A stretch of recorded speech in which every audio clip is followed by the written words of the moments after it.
Welcome. In this session, we'll learn about polymorphism in Java.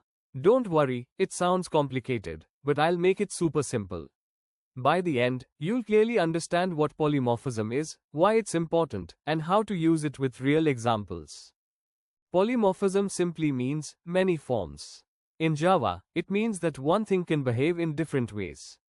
Just like in real life, the word run can mean run a race, run a business, or run a program. Same word, different meanings depending on context.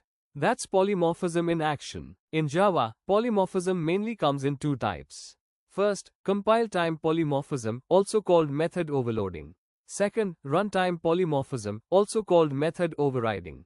Let's look at each one with examples.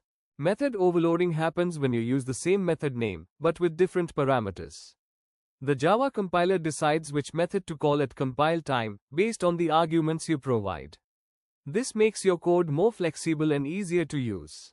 Here's an example. We have a calculator class. There are three methods called add, one that takes two integers, one that takes two doubles, and one that takes three integers. When we call the method with integers, the int version runs. When we call it with doubles, the double version runs. And if we pass three numbers, the three-argument version is chosen. This is compile-time polymorphism, or method overloading. Now, method overriding works differently. Here, a child class provides its own version of a method that already exists in the parent class. The decision of which method to run happens at runtime, based on the actual object. This is called dynamic polymorphism, or method overriding. Let's see an example. We have an animal class with a method called sound. The dog class overrides this method to print bark. The cat class overrides it to print meow. Now, if we create an animal reference but assign it to a dog object, calling sound will print bark. If the same reference points to a cat, it will print meow. This shows how the same method call can produce different results at runtime, depending on the actual object. So why use polymorphism? It makes your code cleaner and reusable.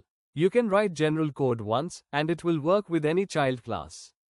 It gives flexibility, because you can swap implementations without changing your calling code.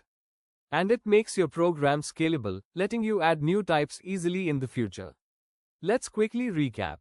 Polymorphism means many forms. There are two main types, overloading, which is compile-time polymorphism, and overriding, which is runtime polymorphism.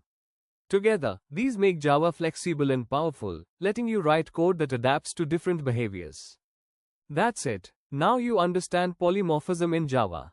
If you found this helpful, please like this video, subscribe to the channel, and leave your questions in the comments. Thanks for watching, and happy coding.